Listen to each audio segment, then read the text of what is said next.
오늘 구원의 확신의 충격적인 실체 13번째 시간입니다. 오늘 소제목은 포르노 즐기는 구원이다. 제가 그렇게 제목을 달았는데요. 이유를 들으시면 그렇게 제목을 달만했다. 설명을 들으시면 그렇게 제목을 달만했다.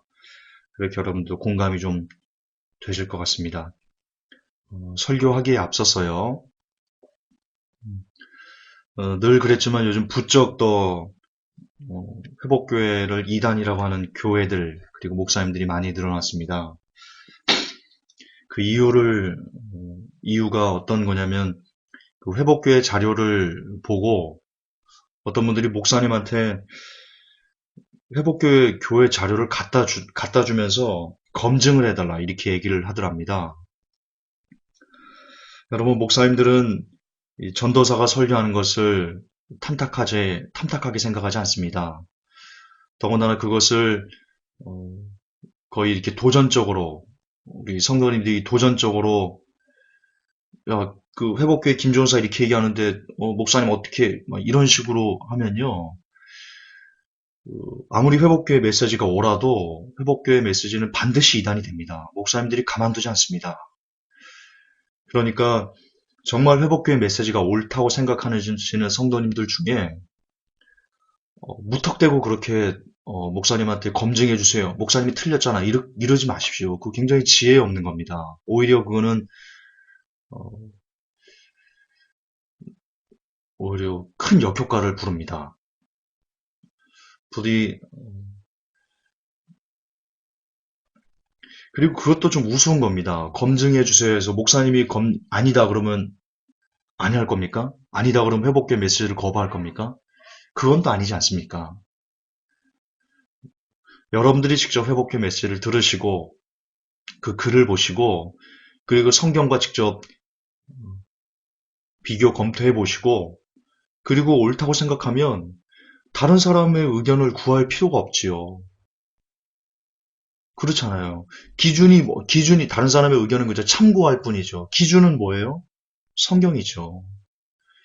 절대로 다른 사람이 여러분들을 천국 보내지 않습니다. 사람이 여러분들을 천국으로 보내지 않습니다. 부디, 회복교가 쓸데없이 이단으로 매도되는 것에 여러분들이 쓰임받지 않았으면 좋겠습니다. 지혜롭게. 회복교가 이단이 돼가지고 가슴이 아파서 그런 거 아닙니다. 회복교는 2011년부터 지금까지 횟수로 5년이죠. 지금까지 한 번도 이단에서 자유로웠던 적이 없습니다. 그래서 저는 목사님들이 저를 향해서, 야, 이단 이렇게 얘기하는 거에 대해서요, 특별한 어떤 마음의 요동이나 이런 게 없습니다. 그런데, 그럼에도 불구하고, 쓸데없는 십자가를 질 필요는 없잖아요. 그러니까 어쩔 수 없이 이단이라고 불리는 거에 대해서는 우리가 그걸 어떻게, 하나님 이단에서 벗어나기 위해서 이럴 수 없잖아요. 우리가 감당해야 되는 거잖아요. 그러나, 그렇다고 일부러 이단이 될 필요는 없잖아요. 그렇잖아요. 막 머리 디밀고 와가지고 나 이단 만들어주세요. 그럴 필요는 없잖아요. 어쩔 수 없이 받아야 되는 화살이라면 당당하게, 담대하게, 자랑스러운 이단이 될 필요가 있지만, 그러나 지혜 없이, 일부러 쓸데없이, 나 이단이라고 불러주세요. 라고 할 필요는 없잖아요. 제 말이 무슨 뜻인지 아시죠? 이해하셨을 겁니다. 외국계 성도님들, 대부분 어른들이시니까요. 제가 무슨 얘기를 여러분들에게 드리는 건지 아실 겁니다. 부디 쓸데없이 회복계를 이단으로 매도하는 일에 여러분들이 쓰임받지 않도록 좀 부탁드립니다.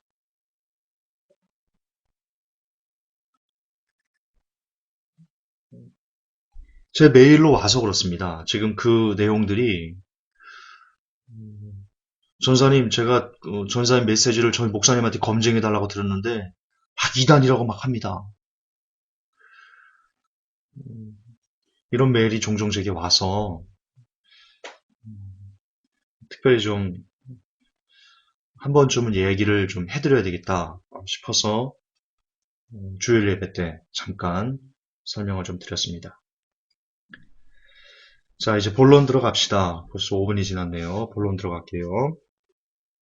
오늘 딱 두 가지만 볼 겁니다. 22번 그리고 23번. 지금까지 1번부터 21번까지 구원의 확신의 충격적인 실체를 지지한다라는 성경 구절들 1번부터 21번까지 우리가 다 파악을 했습니다. 그리고 그것이 어떤 맹점이 있고 어떻게 성경과 다르고 그 맹점을 통해서 그 신학자가 주장하는 것이 얼마나 얼토당토하는 것인지에 대해서 우리가 충분히 그 신학자가 반박할 수 없도록 우리가 충분한 증거와 그리고 다양한 그 실예를 들어서 우리가 변증을 해왔습니다. 오늘은 22번, 23번 두 번을 또 볼 건데요. 오늘도 너무 안타깝습니다. 어떻게 성경을 이렇게 해석할까? 참 그 설교를 준비하면서 또 역시 마음에 큰 아픔이 있었다. 그리고 그게 어떤 문제가 있는지, 가장 큰 문제는 무엇인지까지 오늘 나가 보겠습니다. 자, 성경책을 펴시고요. 오늘 22번째인데요. 요한복음 5장 24절입니다. 혹시 성경을 빨리빨리 못 찾으시는 분들은 필기구를 옆에 두시고 제가 불러드리는 성경을 적으시고 나중에 예배가 끝나고 나중에 성경을 찾아보시기 바랍니다. 요한복음 5장 24절입니다. 진실로 진실로 내가 너에게 이르노니 내 말을 듣고 또 나를 보내신 분을 믿는 자에게는 영존하는 생명이 있고 정죄에 이르지 아니하나니 사망에서 생명으로 옮겨졌느니라. 자, 이 한 구절을 근거로 이렇게 주장합니다. 하나님께서는 당신이 정죄에 이르지 않을 것이라고 약속하신다.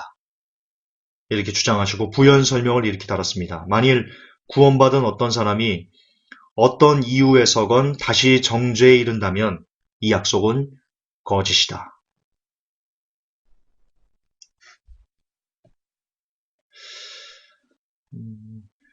결국 이런 겁니다. 어떤 이유라도 정죄는 없다. 어떤 이유라도. 성도가 예수님을 한번 믿으면, 그렇게 믿고 나면 어떤 이유라도 그에게 더 이상의 정죄는 없다. 이런 뜻입니다. 지금 이 신학자가 그렇게 말하는 건데요. 우선 여러분 이 어떤 이유의 종류를 우리가 한번 생각해 봅시다. 어떤 이유. 어떤 이유는 다른 그 어떤 이유의 동의어는 무슨 일이든지입니다. 그렇죠. 어떤 이유라도 정죄는 없다. 이 뜻은 무슨 일이라도 정죄는 없다. 이런 뜻입니다. 그렇다면 어떤 이유에서 파생될 수 있는 그 종류들을 한번 살펴보면요. 간음도 어떤 이유 중에 하나일 수 있고요. 도적질, 사기, 도박, 성폭행, 살인. 이것들이 모두 다 어떤 이유의 종류입니다. 그렇지 않습니까? 또한 로마서 1장 29절에 불의, 음행, 사악함, 탐욕, 악의, 시기, 살인, 논쟁, 속임수, 적개심, 수근수근, 뒤에서 헐뜯는 거, 하나님 미워하는 거, 업신여기는 거, 교만한 거, 자랑하는 거, 악한 일 꾸미는 거, 부모에게 불순종하는 거, 지각 없는 거, 언약 어기는 거, 애정 없는 거, 본성에 애정이 없는 거, 화해하기 어려운 거, 국률 없는 거, 이런 모든 것들은 전부 다 어떤 이유의 종류에 포함됩니다. 그런데 지금 이 신학자는 어떤 이유라도 정죄는 없다라고 말했습니다. 그렇다는 것은 다른 말로 간음을 해도 정죄는 없다. 도적질해도 정죄 없고 사기쳐도 정죄 없고 도박해서 온 그 불법 도박해서 다 날려도 정죄가 없고 성폭행에도 정죄가 없고 살인에도 정죄가 없고 여러분 그 의미입니다. 아닙니까? 야, 김준사도 너무 나가는 것 같아. 너무 의미를 확장한 것 같아. 그럽니까? 아닙니다. 제가 지금 말씀드렸던 도적, 사기, 도박, 살인 이런 것들은 다 어떤 이유의 일부분들입니다. 그렇지 않습니까? 그런데 지금 이 사람은 어떤 이유라도 정죄가 없다라고 말했습니다. 그렇다면 무슨 짓을 해도 구원이 오케이라는 뜻인데 거듭 반복하지만 간음을 해도 구원이 오케이고 구원받아. 아이 도적질 그까짓 거 해도 구원받아. 사기 쳐서 다른 사람 뭐 패가망신 시켜도 뭐 구원받지 뭐. 다른 사람 뭐 한두 명 주인 것 갖고는 뭐 구원 잃어버리지 않아. 이런 논리가 형성이 되는 겁니다. 제가 너무 나가는 게 아니고 논리 비약이 아니고요. 그렇잖아요. 이처럼 무슨 짓을 해도 구원이 오케이라면 여러분 과연 하나님을 공의롭다고 말할 수 있을까요?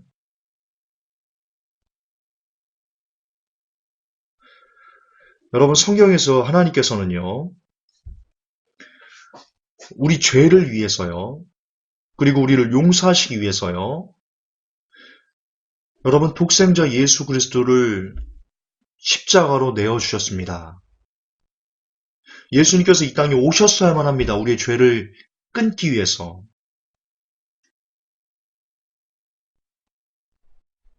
그렇게 하나님은 공의의 마침표를 찍으셨습니다.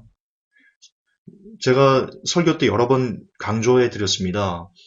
예수님의 십자가의 의미는 우리를 구원하시고자 하시는 하나님의 사랑인과 동시에 그 구원까지, 그 하나님의 마지막 사랑까지도 거부하는 사람들에게 영원한 멸망에 처하는 심판인 공의의 사랑과 공의를 동시에 충족시키는 것이 예수님의 십자가다.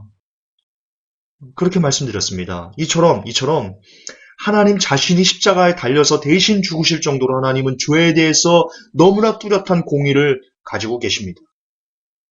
그런데 이 신학자가 얘기한 것처럼 어떤 이유라도 정죄가 없다. 무슨 짓을 해도 구원이 오케이다 라고 말한다면 예수님의 십자가는요. 죄송합니다. 이런 표현을 여러분 너무 그러지 마십시오. 여기서 이런 표현을 안 쓸 수가 없습니다. 왜냐하면 이 비속어를 써야지.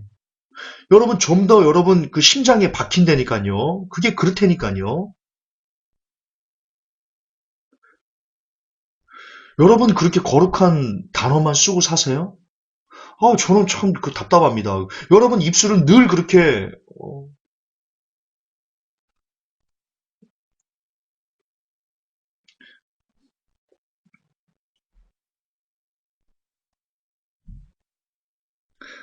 물론 그러면 안 되겠지만 비속어를 남발하면 안 되겠지만 꼭 필요할 때는 여러분 비속어도 우리의 언어입니다. 국어의 언어입니다. 욕도 여러분 인간의 언어 중에 하나입니다. 욕을 뭐 예찬하자는 게 아니고요. 우리 중에 욕 안 하면 사는 사람이 어디 있습니까? 물론 그걸 안 해야 되겠지만. 자꾸 그런 얘기 아닌데, 계속해서 설교 때마다 그렇게 그러시는 분이 있어서 제가 좀 답답한 마음에. 자, 만약에, 이처럼 무슨 짓을 해도 구원이 오케이다라고 말한다면, 예수님의 십자가는요, 여러분 쓰레기가 되는 겁니다. 그렇잖아요. 그것도 반복하지만 예수님의 십자가의 의미는 하나님의 공의의 표상이라니까요. 하나님의 공의의 상징이에요. 물론 동시에 사랑의 상징이지만 더 엄밀히 말하면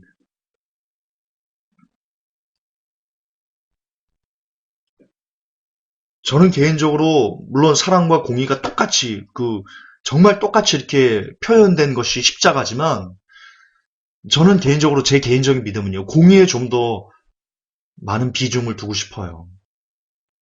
어쨌든 이처럼 만약에 이 사람이 말한 것처럼 어떤 이유라도 정죄는 없다. 무슨 짓에도 구원이 오케이다라고 말한다면 예수님의 십자가는 쓰레기가 된다. 하나님은 공의롭다고 말할 수가 없다. 자, 왜냐면요. 만약 이처럼 무슨 짓에서 구원이 오케이다라고 말한다면 하나님은 인간들보다도 공의롭지 않은 사람입니다. 자, 예를 듭시다. 만약 누군가 간음을 행합니다. 우리나라에는 간음죄가 있습니다. 신고하면 징역 삽니다. 여러분 사람이 도적질하면 세상 법정에서 그 사람 실형 맞습니다. 사기치면요, 실형받습니다.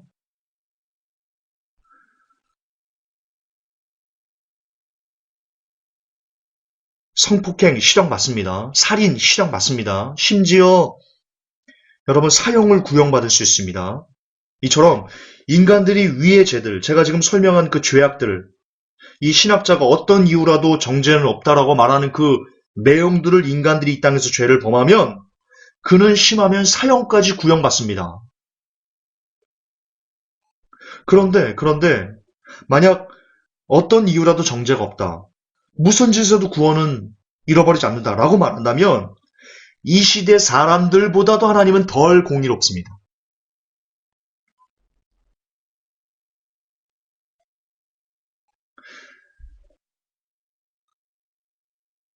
이게 가능한가요? 하나님이 사람들보다도 못한가요? 근데 여러분 이런 논리가 적용된다니까요. 그렇잖아요. 어떤 이유라도 정죄 없다. 어떤 이유의 종류라도 구원을 잃어버리지 않는다. 어떤 죄를 져도 구원을 잃어버리지 않는다. 이 논리는 거듭 반복하지만 너무 중요해서 거듭 반복하지만 하나님께서 인간보다 덜 공의롭다. 다시 말해서 하나님께서 인간보다 못하다. 그런 뜻입니다. 지금 이 신학자는 그런 신성 모독을 범하고 있는 겁니다. 이 사람이 어떤 이유라도 정죄가 없다라고 말하면서 근거로 들이댄 구절이 요한복음 5장 24절입니다. 제가 회복교회 김관원 전사의 회개 외침에 보면요. 칼빈주의는 쓰레기다. 1, 2, 3탄이 있습니다. 거기에 1탄인가에 있는 내용일 건데요. 1탄이가 3탄인가 아마 그럴 겁니다. 여러분 요한복음 5장 24절 제가 다시 한 번만 리바이벌 해드리겠습니다. 짧게. 요한복음 5장 24절 내가 진실로 진실로 너에게 이르노니 내 말을 듣고 또 나 보내신 이를 믿는 자는 영생을 얻었고 심판에 이르지 않았나니 사망에서 생명으로 옮겼느니라. 이 구절은요. 어떤 이유라도 정죄는 없다라는 주장을 합리화하는 데 쓰여서는 안 되는 근거 구절입니다. 우선 여러분 일단 번역상에 약간의 오류가 있는데요. 영생을 얻었고에서 얻었고가 에코입니다. 그러나 과거형이 아닙니다. 이 단어는 현재 진행형입니다. 따라서 정확한 번역은 지금 믿는 자는 영생을 얻는 중이고 혹은 영생을 받고 있는 중이고 이렇게 현재 진행형입니다. 그렇게 번역해 올고요. 그러나 내 말을 듣고 이거를 과거형이라고 쳐도요. 관계없습니다. 왜냐하면 그 앞에 조건이 붙기 때문입니다. 내 말을 듣고 또 나 보내신 이를 믿는 자는 그들에게만 영생이 주어지는 겁니다. 자, 그렇다면 내 말을 듣고 또 나 보내신 이를 믿는 자는 누굽니까? 내 말이 누구 말입니까? 예수님 말입니다. 예수님께서 어떤 이유라도 너희들 정죄받지 않는다 그렇게 말씀하셨어요? 너희들 간음해도 구원 잃어버리지 않는다 그렇게 말씀하셨어요? 너희들 도적질해도 사기쳐도 살인해도 무슨 죄를 지어도 너희들 정죄받지 않는다 그렇게 예수님께서 말씀하셨어요? 성경이 어떻게 돼 있어요? 네 오른눈 범하면 오른눈 빼버려. 오른손이 죄 범하면 오른손 찍어버려. 연회했지 않은 나무마다 찍혀 불에 던져질 거야. 그게 지금 예수님 말이잖아요. 예수님 말을 듣는다는 게 뭐예요? 누구의 말을 듣는다는 게 뭐예요? 한 번 더 예를 들을게요. 우리 서산팀 예를 들읍시다. 우리 권 집사님이 상화나 태영이한테 공부해. 방에 들어가서 공부해. 그랬습니다. 근데 상화나 태영이가 방에 들어가지고 컴퓨터 게임을 막 하고 있습니다. 그러면 권 집사님이 들어가서 뭐라고 합니까? 야, 너희들 이렇게 말을 안 듣니? 자, 분명히 상화나 태영이는요, 귀로 들었습니다. 아버지의 말을. 들었잖아요. 집에, 방에 들어가 공부해. 들었다고요. 근데 들어가서 그들이 공부를 하는 게 아니고 컴퓨터 게임을 하고 있어요. 근데 지금 권 집사님은 그들에게 야 너희들 말을 왜 이렇게 안 들어? 이래요. 듣는다는 뜻이 무슨 뜻이에요? 순종한다는 거예요. 무슨 의미인지 아시죠? 어렵지 않죠? 예. 말을 듣는다. 참 말을 잘 듣는데 그것은요. 아, 참 너는 내 이야기에 내가 한 말에 참 순종을 잘하는구나. 이런 뜻입니다. 다시 말해서 요한복음 5장 24절에 누구에게나 구원을 주는 게 아니고 내가 진실로 진실로 너에게 이르노니 내 말을 듣고 또 나 보내신 이를 믿는 자는 영생을 얻는 거예요. 다시 말해서 예수님께서 하신 그 말씀을 잘 듣고 그 말씀을 따라서 순종하는 사람들에게는 영생이 주어지는 겁니다. 만약 누군가 예수님 말씀을 들었어요. 근데 듣는 한 귀로 듣고 한 귀로 흘리고 막 지 마음대로 살아요. 그게 영생 없습니다. 영생 시작도 못한 겁니다. 그 사람은.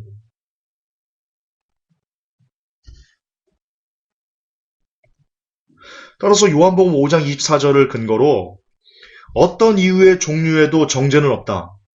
어떤 이유라도 정죄는 없다. 무슨 짓에도 구원은 오케이다. 라고 말하는 것은 정말 그렇게 주장하는 이 신학자의 주장은 엉터리도 이런 엉터리가 없는 겁니다. 엉터리 할아버지가 아니고요. 엉터리 증조 할아버지, 고조 할아버지입니다. 엉터리 고조 할아버지. 이런 사람이 신학자라는 것이 오늘날 기독교를 개독교로 만드는 겁니다. 성경은 우리가 죄를 지으면 어떻게 된다고 말하고 있는지 아십니까? 로마서 6장 23절이요. 지금 빨리 찾지 못하시는 분들은 적어 놓으세요. 로마서 6장 23절. 이렇게 기록합니다. 죄의 싹은 사망이다. 죄의 결과가 뭐라고요? 사망입니다. 다시 말해서 어떤 이유의 종류든 그것이 죄라면 그는 사망입니다. 성경에 이렇게 나와 있지 않습니까?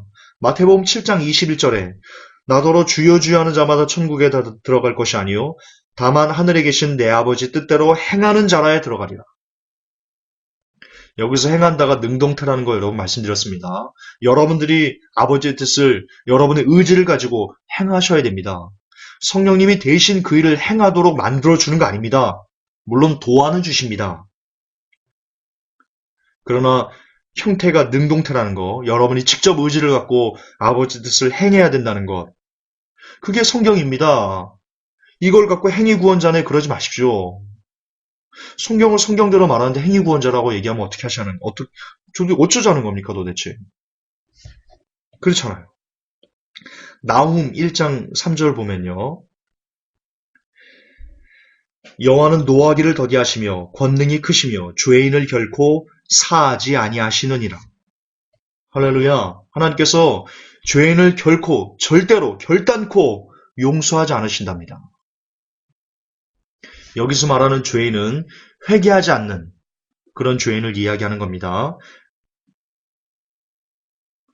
예, 근데 지금 이 사람은, 이 신학자는 어떤 이유의 종류라도 정죄가 없답니다. 이게 무슨 뜻입니까? 죄 지어도 괜찮다는 겁니다. 죄 지으면 어떻게 됩니까? 죄인이 됩니다. 여러분, 이 땅에서 죄를 집니다. 그 사람이 실형을 받습니다. 감옥에 갑니다. 우리는 그 사람 향해서 뭐라고 얘기합니까? 저 사람 죄인이야 라고 얘기합니다. 다시 말해서 죄를 지으면 죄인이 되는 겁니다. 지금 어떤 이유의 종류라도 정죄는 없다. 무슨 짓을 해도 구원을 받는다. 이 뜻은 죄인도 구원을 받는다. 이 의미입니다. 근데 지금 나훔 1장 3절에서 하나님께서는 죄인을 결단코 용서하지 않는다 그러십니다.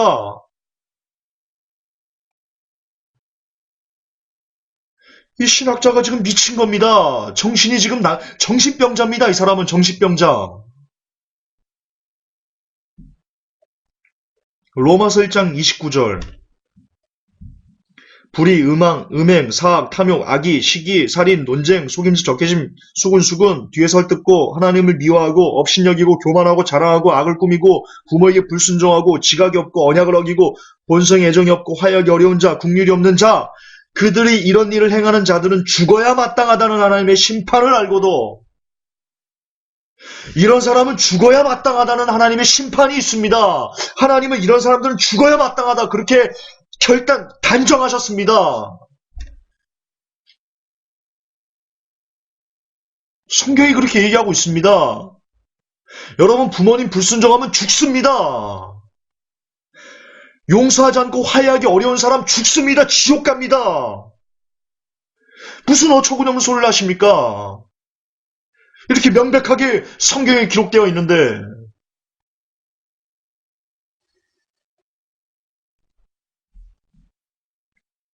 남 뒤에 설 뜯으면 죽습니다. 지옥 갑니다. 장난 아닙니다, 이거. 저와 여러분 뒤에서 남 헐뜯지 않았어요? 김종사, 저 많이 헐뜯었어요. 우리가 여기서 자유로워요? 우리가 다른 사람 업신여기지 않았어요? 저 많이 업신여겼어요. 저 자유롭지 않아요. 저 교만해요. 자유롭지 않아요. 저 자랑 많이 했어요. 자유롭지 않아요. 저 부모에게 불순종 제법 많이 했어요. 자유롭지 않아요, 저. 우리 모두 다 이 말에 자유롭지 않아요. 그러니까 우리 중에 지금 구원을 완성했다라고 말하는 건 우스운 거예요. 그건 웃기는 거예요. 쇼하는 거예요. 쇼하는 거 하나님 앞에. 우린 지금 당장 죽으면 지옥에 갈 확률이 천국에 갈 확률보다 훨씬 더 높아요.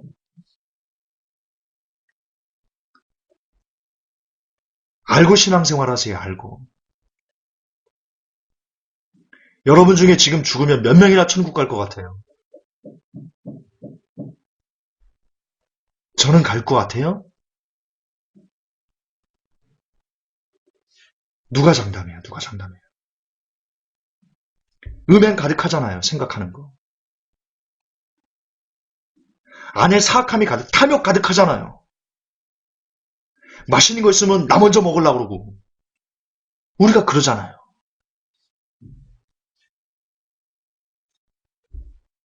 장난 아닙니다. 여러분 천국 가는 거 장난 아닙니다. 정말 미치도록 힘든 길이 바로 천국 가는 길입니다. 그러니까 여러분들이 기도 말씀하시라는 겁니다. 기도 말씀으로 계속해서 나의 못난 모습들을 그렇지 내가 이런 모습이 있지. 주님 이거 버려야 돼. 주님 버리게 해주세요. 이렇게 깎고 말씀으로 나를 비춰서 말씀의 거울로 나를 비춰서 그 잘못된 점을 알고 기도하면서 기도를 통해서 하나님 나 이거 깎아주세요. 버려주세요. 거듭나게 해주세요. 라고 해가지고 그것을 잘라내고 또 말씀 보고 나의 모난 모습들을 보고 하나님 이거 나 어떻게 잘라주세요. 계속 이렇게 날마다 거듭나가야지. 날마다 이렇게 하나님 앞에 나아가야지. 그래도 구원을 얻을까 말까 하는데 어떤 죄를 지어도 어떤 이유라도 정죄는 없다고요? 이 무슨 미친 소리입니까? 이 무슨 정신없는 소리입니까 도대체.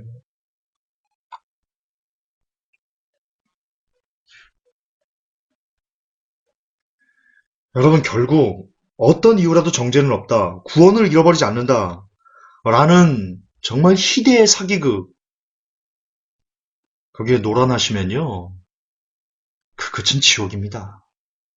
두 번 말이 뭐합니까? 지옥입니다. 자, 시간이 많이 가네요. 자, 23번 바로 좀 넘어갈게요. 23번은요. 성경을 펴시고요. 요한복음 10장 27절 28절. 내 양은 내 음성을 들으며 나는 그들을 알며 그들은 나를 따르느니라.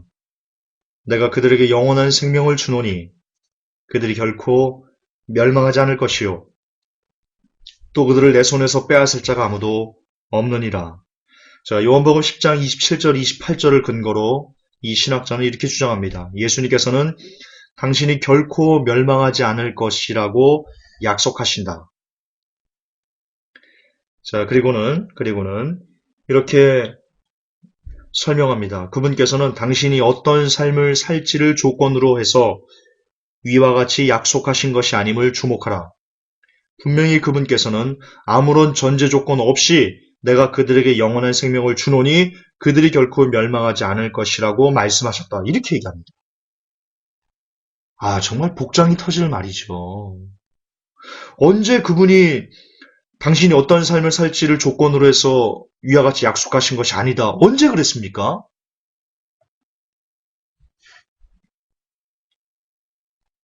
아니, 좀 물읍시다. 언제 주께서 분명히 아무런 조건 없이 멸망하지 않을 거라고, 무조건 멸망하지 않는다고, 우리의 삶에 관계없이 무조건 멸망하지 않을 거라고, 언제 그렇게 말씀하셨나요? 성경 어디에?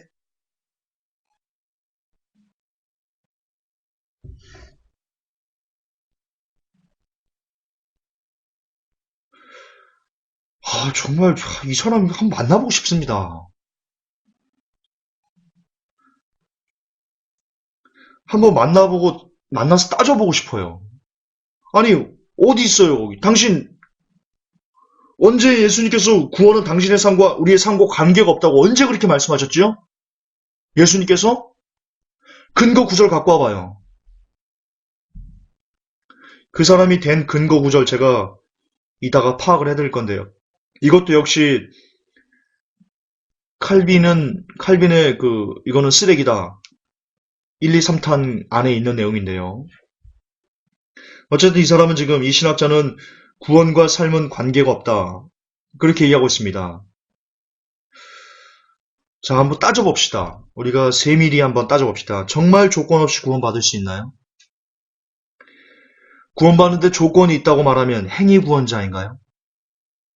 조건을 말하면 모두 다 알미니안주의자인가요? 칼빈을 반대하면 무조건 다 이단인가요? 지금 이렇게 구원의 조건이 있다. 라고 말하는 것은 칼빈의 예정설, 칼빈의 5대 교리를 지금 반대하는 내용입니다. 그렇게 칼빈의 5대 교리를 반대하는 설교를 하면 한국교회는 이단이라고 얘기합니다. 근데 한번 따져보자고요. 정말 조건 없이 구원받을 수 있나요? 성경은 그렇게 얘기하나요? 아무런 조건 없이 구원받는다고 성경은 그렇게 얘기하나요? 그게 성경적인가요? 그동안 여러분들은 그게 성경적이라고 믿어왔어요. 들어왔어요, 설교 때. 우리의 구원은 아무런 조건이 없다. 우리의 삶과는 아무런 연관이 없고 전적인 하나님의 사랑에 의한 선택함에 의한 구원이다. 우리가 그렇게 배워왔다니까요. 근데 그게 정말일까요? 자, 성경이 뭐라고 말하는지 한번 볼까요? 여러분, 성경에서 어떻게 말하는지를 우리가 확인하는 것은요, 대단히 중요합니다. 왜냐면, 제가 한 10번, 100만 번이라도 강조하고 싶은 내용인데요. 구원은 누가 주는 것이냐? 여러분, 신학자가 구원을 주는 거 아닙니다. 목회자가 구원을 주는 거 아니고요. 사람이 사람에게 구원을 주는 게 아닙니다. 구원은 이 성경을 쓰신 성경의 주인께서 우리에게 구원을 주시는 겁니다. 따라서 이 성경의 주인께서 성경 안에서 우리가 어떻게 구원을 받을 수 있다라고 말하는지를 우리가 기준으로 우리가 구원을 생각하는 것은 너무나 중요한 일이다. 가장 중요하다. 저는 여러분들에게 구원은 곧 삶이라는 증거를 보여드리겠습니다. 먼저 열매를 봅시다. 마태복음 3장 10절 이미 도끼가 나무 뿌리에 놓였으니 좋은 열매 맺지 아니하는 나무마다 찍어 불에 던지우리라. 마태복음 7장 19절 아름다운 열매를 맺지 아니하는 나무마다 찍혀 불에 던지우느니라.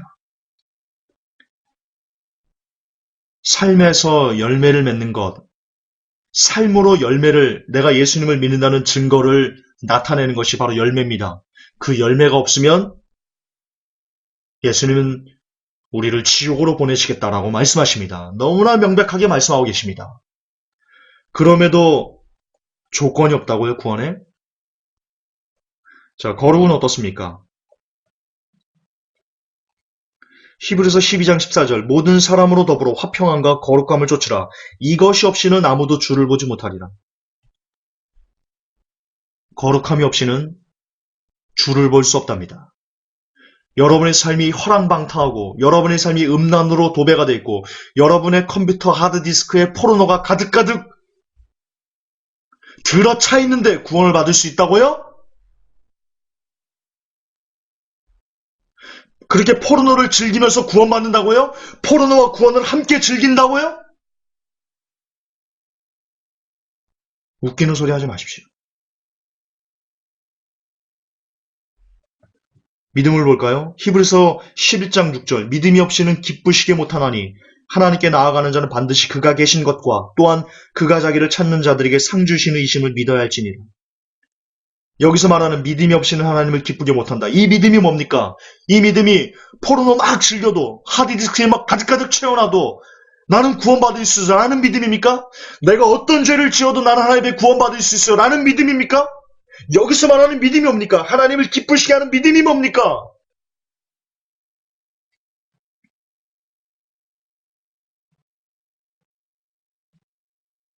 오히려 그 반대 아닙니까? 내가 막 살면 죽을 거야. 내가 거룩함을 쫓지 않으면 나는 죽을 거야. 내가 정결함을 쫓아 살지 않으면 나는 죽을 거야. 라는 믿음이 하나님을 기쁘게 하는 믿음입니다.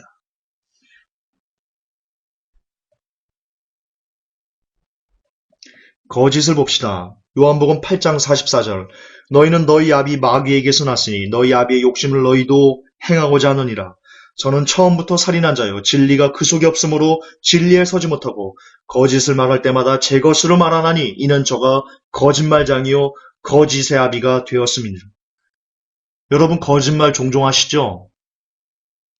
그렇게 거짓말을 입에 달고 살아도 여러분이 구원받을 수 있다라고 생각하십니까? 여러분 거짓은 어디서 비롯되냐?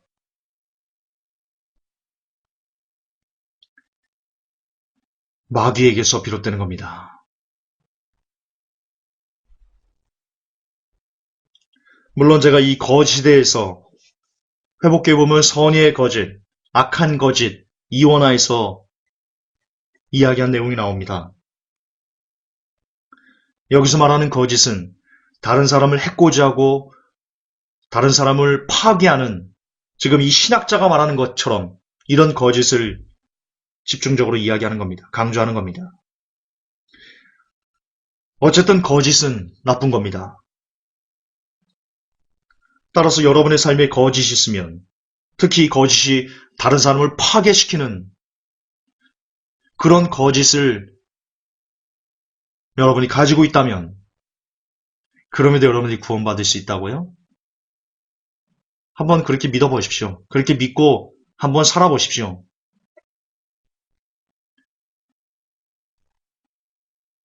죽어 지옥에 가지 않아도 이 땅에서 이미 심판을 받게 될 것입니다. 그런 사람은. 행함을 봅시다. 행함. 고린도전서 3장 3절 너희가 아직도 육신에 속한 자로다. 너희 가운데 시기와 분쟁이 있으니 어찌 육신에 속하여 사람을 따라 행함이 아니리요. 시기와 분쟁이 있으면 구원받을 수 있을까요? 맨날 시기와 분쟁이 있는데 구원받을 수 있을까요? 성경은 조건을 이야기합니다. 우리의 삶 가운데 시기와 분쟁을 내어버려야 된다. 그것이 믿는 자다. 진짜 믿는 자가 무엇인지에 대한 조건을 성경은 뚜렷하게 요구하고 있습니다. 에베소 4장 17절 그러므로 내가 이것을 말하며 주 안에서 증거하노니 이제부터는 이방인이 그 마음에 허망한 것으로 행함같이 너희는 행하지 말라. 이방인들이 그 마음에 허망한 것으로 행함같이 지금 이 시대에 믿지 않는 사람들이 행하는 허망함들 무엇입니까? 요즘 여러분 믿지 않는 사람들은요. 분명히 부부인데도 불구하고 애인을 하나씩 남자는 여자애인을 여자는 남자애인을 하나씩 갖고 있답니다. 그게 이 시대 문화랍니다.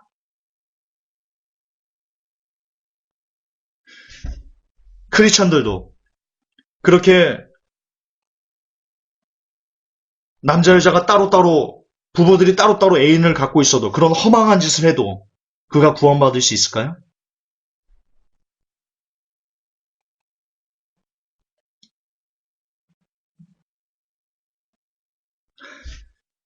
지금 이 신학자는 그래도 된다는 겁니다.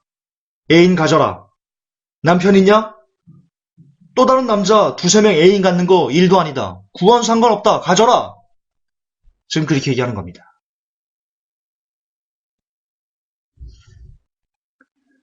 야고보서 2장 14절 내 형제들아 만일 사람이 믿음이 있노라 하고 행함이 없으면 무슨 이익이 있으리요? 믿음이 능히 자기를 구원하겠느냐?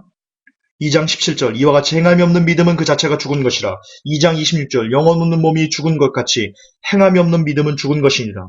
요한일서 3장 18절 자녀들아 우리가 말과 혀로만 사랑하지 말고 오직 행함과 진실함으로 하자. 이래도 구원이 삶이다. 라는 것을 모르시겠습니까? 하나만 더 보겠습니다. 흉내입니다. 디모데후서 3장 5절 경건의 모양은 있으나 경건의 능력은 부인하는 자니 이 같은 자들에게서 내가 돌아서라. 믿는 척만 하면서 실제 그의 삶은 따라하는 입으로만 믿는 사람들, 하나님은 그들에게서 돌아서야 된다 라고 이야기합니다. 이처럼 구원은 삶이다라는 것은 성경 전반에 나오는 너무나 뚜렷한, 너무나 집중적인, 너무나 핵심적인 진리 그 자체입니다. 그런데 오늘날 신학교에서 이 칼빈주의에 길들은 신학자들, 그리고 칼빈주의에 길들은 목회자를 통해서 오늘날 구원이 삶이다 라고 말하면 이단시되고 매도되고 알미니인주의자네, 행위구원자네 라고 말하면서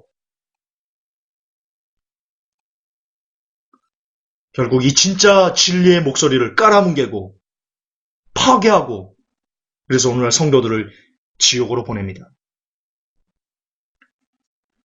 아까 이 신학자가 구원은 삶과 관계가 없다 라고 주장하는 그 근거 구절인 요한복음 10장 27절 28절 한 번만 더 보겠습니다. 내 양은 내 음성을 들으며 나는 그들을 알며 그들은 나를 따르느니라. 내가 그들에게 영원한 생명을 주노니 그들이 결코 멸망하지 않을 것이요 또 그들을 내 손에서 빼앗을 자가 아무도 없느니라. 여러분 여기서 또 역시 번역에 오류가 있습니다. 영생을 주노니에서 주노니는 디돔인데요. 헬라어 디돔인데요. 뜻은 과거형이 아닙니다. 현재형입니다. 따라서 정확한 번역은 내가 저에게 영생을 주는 중이니 혹은 내가 저에게 내가 저에게 주는 영생을 너희들이 소유하고 있는 중이니 혹은 소유하는 중이니 라고 현재형으로 번역해야 옳습니다. 또한 내 양은 내 음성을 들으며 나는 그들을 알고 그들은 나를 따른다 해서 이 따르느니라가 헬라어로 아콜루데오입니다. 역시 현재형입니다. 예수님의 음성을 계속 듣는 겁니다. 지금도 계속 듣고 그리고 그 음성 들은 것을 계속해서 현재적으로 따라가고 쫓아가는 사람들, 계속해서 따라가는 그 발자국 뒤를 쉬지 않고 멈추지 않고 현재형으로 따라가는 사람들, 그들에게만 여러분 영생이 주어지는 겁니다. 그게 뭡니까? 바로 삶으로 예수 그리스도를 믿는다는 그 증명을 해내는 사람들에게만 지금 영생이 주어지는 겁니다. 할렐루야! 그것 없이 영생을 논할 수 없습니다.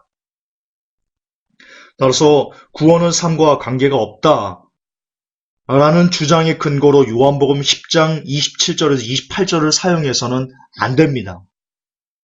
이거는 크게 지금 이분이 정신이 나간 겁니다. 왜 여러분 친구 중에 정신이 있죠? 이름이 정신이. 아버지가 전화하죠. 그 친구가 전화했더니 아버지가 받습니다. 정신이 있어요? 아버지가 말합니다. 정신 나갔다. 지금 딱 이 짝입니다. 이 신학자가. 정신이 나간 겁니다. 정신이 나간 거. 그러나 진짜 문제는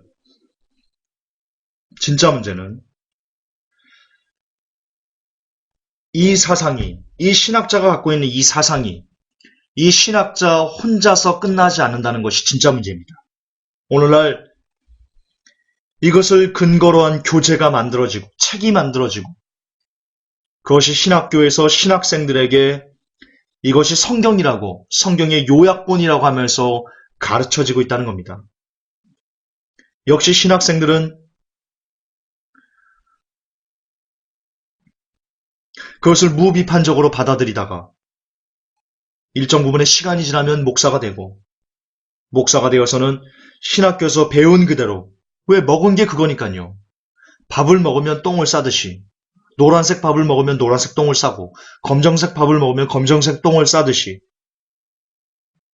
신학교에서 이런 구원은 삶과 관계가 없다라는 이것을 그대로 배우고서 목사가 되면 설교할 때 모든 게 그거니까 모든 게 칼빈주의니까 칼빈주의 똥을 설교 때 쌀 수밖에 없는 겁니다. 역시 성도들은 그 똥을 먹고 그들의 삶 가운데 믿는 것이 무엇인지도 관계 찾는, 그저 나는 구원받았네. 무슨 짓은 나는 구원을 잃어버리지 않아. 나는 괜찮아. 난 괜찮아. 난 괜찮아. 이런 쓸데없는 똥을 또 밖에 나가서 싸면서 그 결과 개독교라고 불리게 되는 겁니다. 이것이 이 시대의 가장 큰 비극일 겁니다. 그럼 신학생들은 왜 그렇습니까? 왜 교수들이 강의하는 것, 왜 좋은 책이라면 무비판적으로 그 책들을 비판적으로 읽지 않고 그대로 다 받아들입니까? 원인은 한 가지입니다. 그들이 성경을 모르기 때문입니다. 성경을 모르기 때문입니다.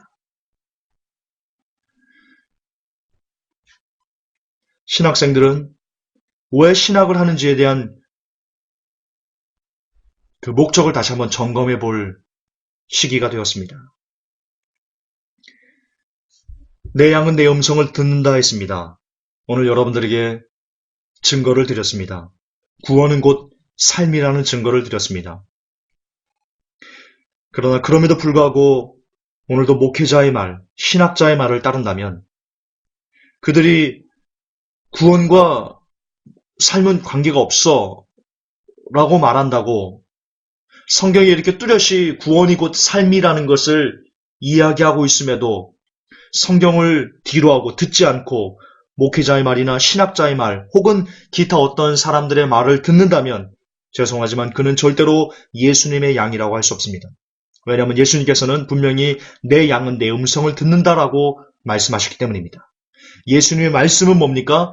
예수님의 말씀은 곧 성경입니다. 태초에 말씀이 계시나 이 말씀이 하나님과 함께 계셨다라고 우리에게 이야기하고 있기 때문입니다. 따라서 성경에서 구원이 곧 삶이라고 증명함에도 불구하고 이를 믿지 않는다면 그는 죄송하지만 마귀의 양입니다. 이미 마귀의 양입니다. 여러분은 어떻습니까? 여러분은 누구의 말을 따르고 있습니까? 구원과 삶이 관계없다고 말하는 신학자의 말을 따르고 있습니까? 아니면 구원은 삶에서 완성되는 것이다 라고 말하는 성경을 따르고 있습니까? 당신은 예수님의 양입니까? 아니면 마귀의 양입니까? 하나님, 충격적인 구원의 확신의 실체를 한 주 한 주 해나갈수록 사무치도록 갑갑해져 오는 마음의 상태를 느낍니다. 도대체 어떻게 성경을 읽어야 이렇게 비틀 수 있을까? 어떻게 이런 사람이 신학자라고 말할 수 있을까? 어떻게 이런 것이 신학교에서 신학생들이 버젓이 교육될 수 있을까? 종의 가슴에 사무치도록 큰 슬픔과 아픔이 있습니다. 하나님, 오늘 하나님의 말씀을 받자와 구원이 곧 삶에서 증명되어야 되는 문제라는